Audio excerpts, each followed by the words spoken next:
Puente romano. El puente romano de Córdoba está situado sobre el río Guadalquivir a su paso por Córdoba y une el barrio del Campo de la Verdad con el barrio de la Judería. Es también conocido como el Puente Viejo, ya que fue el único puente con que contó la ciudad durante 20 siglos, hasta la construcción del puente de San Rafael a mediados del siglo XX. El 9 de enero de 2008 se inauguró la mayor remodelación que el puente romano ha tenido en su historia. Desde 1931, el puente, junto con la Puerta del Puente y la Torre de la Calahorra, está declarado bien de interés cultural en la categoría de monumento. Además, forma parte del Centro Histórico de Córdoba que fue declarado Patrimonio de la Humanidad por la UNESCO en 1994.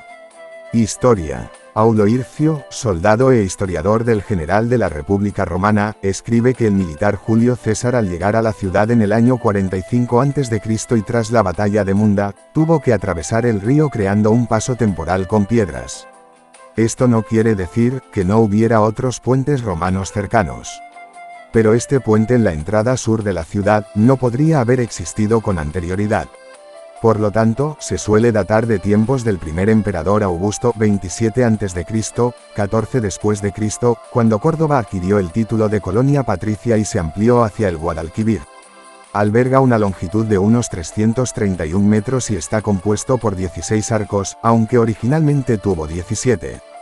Fue uno de los más importantes medios de entrada a la ciudad, desde la zona sur de la península ibérica, por ser el único punto para cruzar el río sin utilizar ningún tipo de embarcación.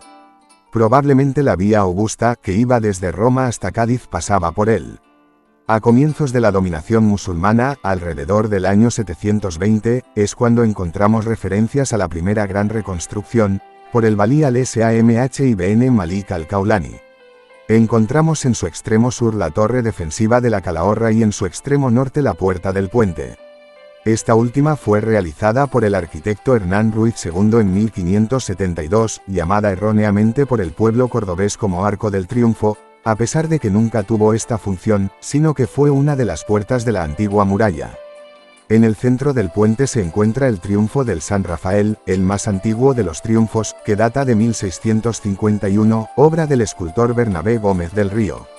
En tiempos más recientes, el puente romano se convirtió en el acceso a la ciudad para los viajeros que acudían desde el sur de la misma, por lo que se ubicó en la puerta del puente el filato sur de la ciudad, oficina a la entrada de las poblaciones en la cual se pagaban los derechos de consumo. Además, el puente fue parte integrante de la carretera nacional N4, siendo atravesado por los viajeros que bajaban desde el centro de España hacia la zona sur y viceversa. El 1 de mayo de 2004 fue convertido en un puente peatonal, tras la construcción de los puentes de San Rafael en 1953 y el más reciente Miraflores en 2003, vedándose al tráfico motorizado desde sus primeros vehículos casi un siglo atrás. A pesar de que popularmente el puente se ha identificado como romano, apenas existen vestigios que permitan catalogarlo como tal. Se pueden resaltar varios aspectos constructivos que delatan que, por lo menos, algunas partes del puente no son romanas. Por ejemplo, varios arcos son de tipología ojival, un tipo de arco poco utilizado en la arquitectura romana y que es más común en la arquitectura medieval, lo que apunta a un posible trabajo de reconstrucción posterior. Otros puentes catalogados erróneamente como romanos, como el puente medieval de Orense, son en realidad reconstrucciones realizadas sobre puentes romanos derruidos por fuertes riadas. Aunque es casi seguro que en esta ubicación existió un puente romano, es difícil pensar que dicho puente ha llegado de forma íntegra a la actualidad.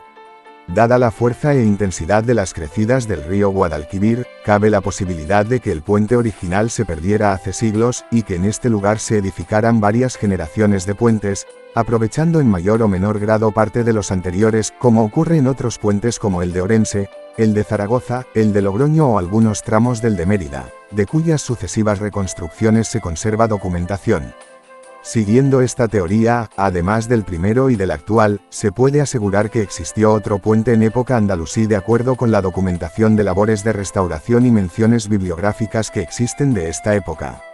De hecho, una de las referencias más antiguas que existen del puente, recogida en la crónica Akhbar Maimua, del siglo XI, describe una gran restauración llevada a cabo en el siglo VIII por el gobernador de Al-Ándalus al-Shahm, en nombre del califa omeya Umar II de Damasco, que menciona: La ciudad de Córdoba estaba derruida por la parte oriental y además tenía un puente por el que pasaba su río.